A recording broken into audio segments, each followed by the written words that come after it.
Halo semuanya, kembali lagi bersama saya Rati di Mami Beluga Investing. Di video ini masih dalam rangkaian seri LQ45. Kali ini saya akan bahas dua perusahaan, yaitu yang pertama PT Jasa Marga Tbk dengan kode saham JSMR. Yang kedua PT Surya Citra Media Tbk dengan kode saham SCMA. Secara singkat pendapat saya tentang kedua perusahaan ini adalah keduanya sedang mahal harganya. Oke, yang kedua, sayang sekali ya Jasa Marga ternyata terdampak pandemi cukup parah. Gimana saya sampai kesimpulan seperti itu? Ikuti terus analisa saya sampai akhir. Oh ya, jangan lupa untuk subscribe ya, like, boleh juga dislike, supaya saya lebih bersemangat membuat video-video seperti ini. Kalau ada request analisa saham tertentu, silahkan tulis aja di komentar. Saya akan berusaha sandingkan dengan saham lain yang berasal dari satu sektor. Oke, sekarang sebelum kita mulai disclaimer ya, ini video amatir dengan riset amatir. Tujuan saya adalah untuk mendokumentasikan perjalanan saya untuk belajar mengenai investasi saham dari awal. Kalau yang punya masukan, silakan tulis di komentar. Tapi apa yang saya kemukakan di channel ini jangan dianggap sebagai nasihat keuangan. Mohon melakukan risetnya sendiri sebelum membuat keputusan keuangan dan investasi. Oke, sekarang kita mulai dengan profil singkat dari kedua perusahaan.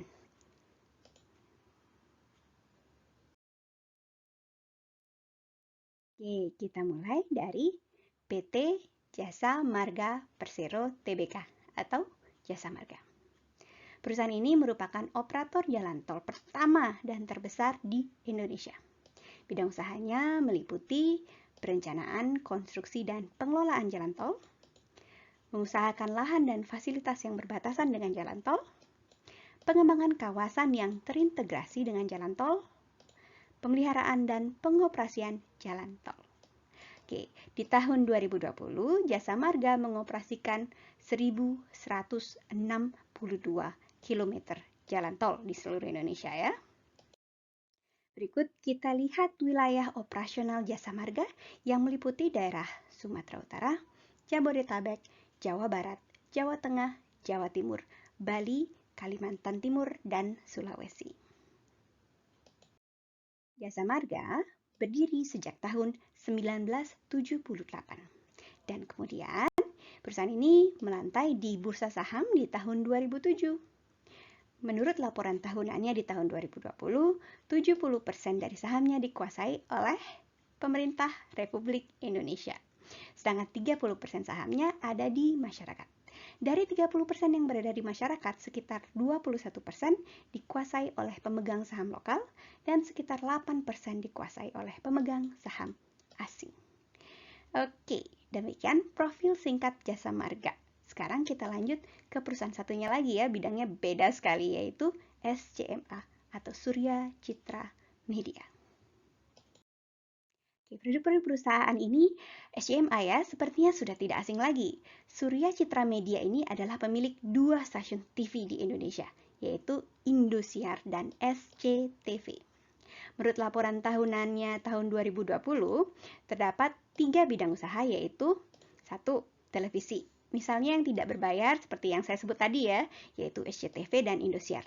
Dan yang berbayar yaitu Next Parabola. Oke, berikutnya yang kedua. Bidang usahanya adalah digital dan iklan luar ruangan. Kegiatan usaha ini terdiri atas mega portal website yang menyediakan berbagai informasi terkini, video on demand, serta media periklanan luar ruangan. Oke, bidang usaha yang ketiga disebut sebagai konten lainnya di laporan keuangannya. Kegiatan usaha ini meliputi terdiri atas, banyak sekali ya, perusahaan produksi dan distribusi film dan video, perdagangan film dan konten, rumah produksi juga, industri multimedia, prasarana studio dan peralatan, termasuk juga ada event organizer, aktivasi pasar, dan manajemen artis juga loh. Oke, lengkap ya SCMA ini. Oke, SCMA perusahaan inilah ya, berdiri di tahun 1999. Ya, riwayat singkatnya 1999 dengan nama PT Cipta Aneka Selaras. Di tahun 2001, perusahaan berubah nama menjadi PT Surya Citra Media. Oke, setahun kemudian, perusahaan berubah nama menjadi PT Surya Citra Media bersama dengan masuknya ke bursa saham. Setahun itu juga perusahaan ini membeli SCTV ya. Oke, menurut laporan tahunannya tahun 2020, pemegang saham mayoritas adalah PT Elang Mahkota Teknologi Tbk dengan jumlah persentase 60 persenan. 61 persenan ya, sedangkan 24 persenan sahamnya dimiliki oleh masyarakat. 14 persen sahamnya diperoleh kembali dan disimpan sebagai treasury stock. Oke, begitu tadi profil singkat masing-masing perusahaan yang kita bahas di video ini. Sekarang mari kita lihat gimana performa mereka. Oke, sekarang kita lihat EPS dari tahun 2006 sampai dengan tahun 2020. Di grafik di layar, kita lihat di layar ya, saya plot laba per saham dari JSMR dan SCMA sejak tahun 2006. Laba per saham juga disebut sebagai earning per share atau EPS. Di kedua grafik saya plot garis horizontal putus-putus juga untuk menandakan level 0.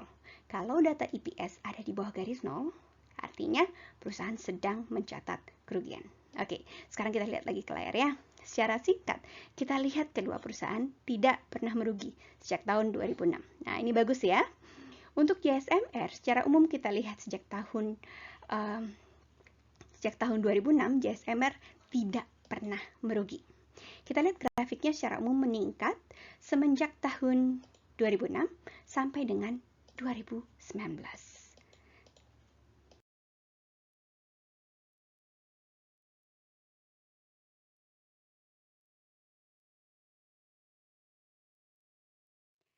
Sayangnya terdapat penurunan yang sangat drastis. Oh ya, sebelum itu ya, sebelum ke 2020, ada juga penurunan di tahun 2013. Tahun tersebut juga bertepatan dengan mulainya tol Bali Mandara yang dia mulai beroperasi di tahun 2013. Tahun-tahun berikutnya penghasilannya meningkat kembali. Kita lihat juga penurunan laba JSMR sangat drastis di tahun 2020 seperti yang saya singgung tadi. Oke. Sebelum lanjut ke SCMA ya, kemungkinan besar penurunannya karena pembatasan sosial berskala besar. Jadi banyak orang tidak menggunakan tol. Oke. Sekarang kita lanjut ke SCMA seperti yang kita lihat di layar ya. Terdapat periode pertumbuhan tinggi antara tahun 2006 sampai dengan tahun 2011. Ada penurunan di tahun berikutnya, yaitu tahun 2012. Dan setelah itu pertumbuhannya tidak sebegitu menggairahkan lagi sayangnya. Labanya menurun di tahun 2019 dan meningkat lagi di tahun 2020. Oke, sekarang mari kita lihat lebih dekat kinerja perusahaan di 2 tahun terakhir. Mari kita lihat EPS per kuartal tahun 2019 dan tahun 2020. Oke, nah ini dia EPS per kuartal 2 tahun terakhir, yaitu tahun 2019 ke tahun 2020. Kita lihat JSMR terlebih dahulu ya.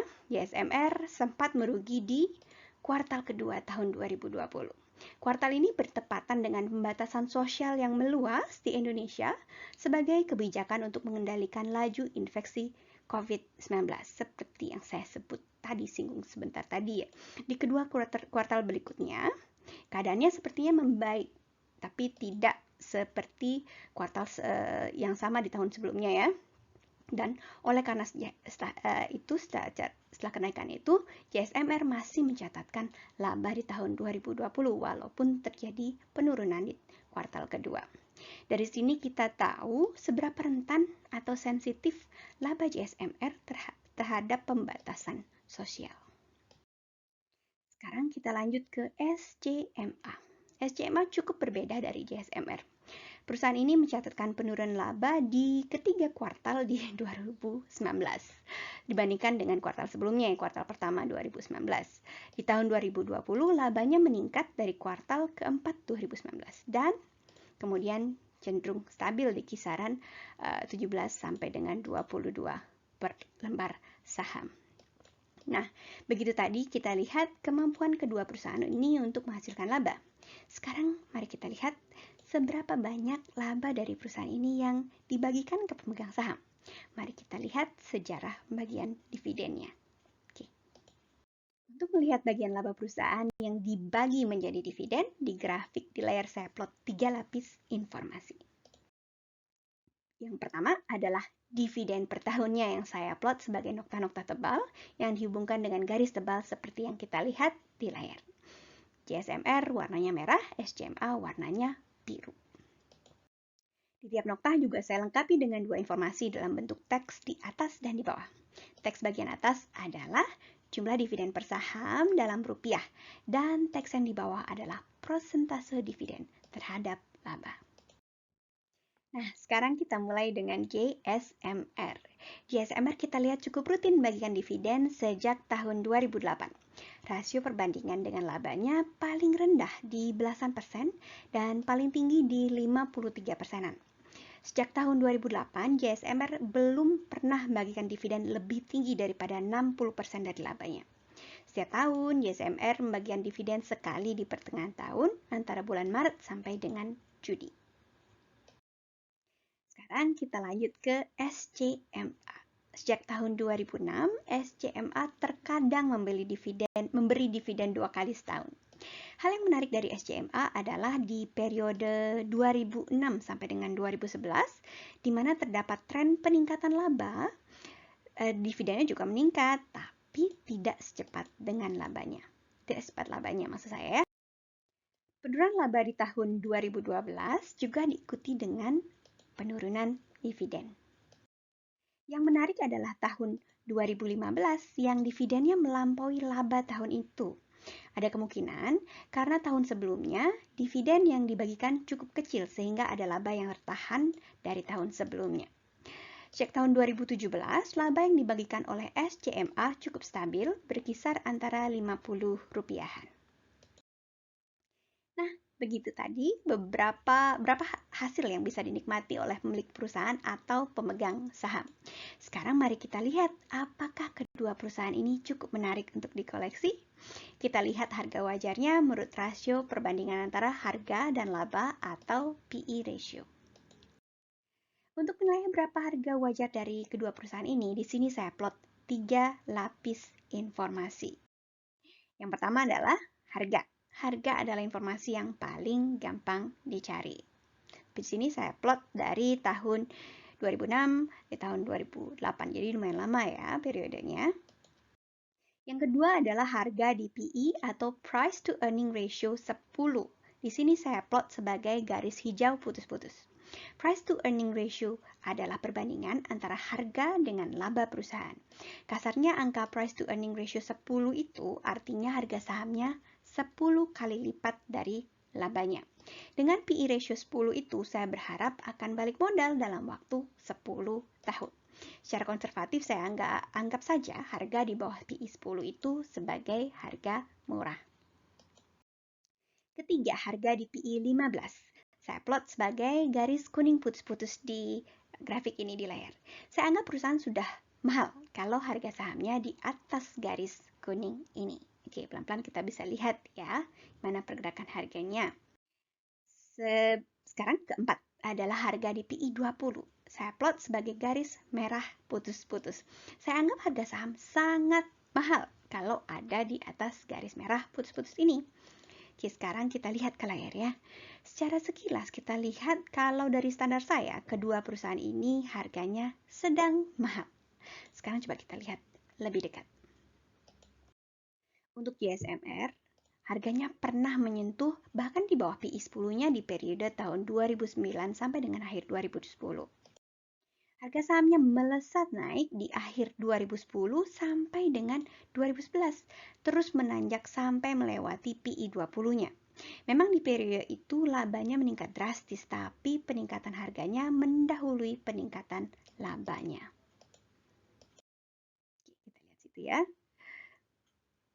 Kemudian di periode akhir 2016 sampai dengan awal 2020, harga sahamnya cukup berfluktuasi antara PE 15-nya. Ada beberapa saat harganya menyentuh PE 20 tapi tidak sesering sebelumnya. Sepertinya harga pasar mulai terkoreksi menyesuaikan dengan labanya. Penurunan laba drastis terjadi di awal tahun 2020. Harga juga mengalami penurunan tapi tidak sedrastis labanya. Sekarang kita lihat SCMA. Mirip juga, terdapat periode di mana harga pasar naik mengikuti kenaikan laba, yaitu dari tahun 2008 sampai dengan tahun 2012. Penurunan laba drastis terjadi di tahun 2012, tapi tidak diikuti oleh penurunan harga drastis.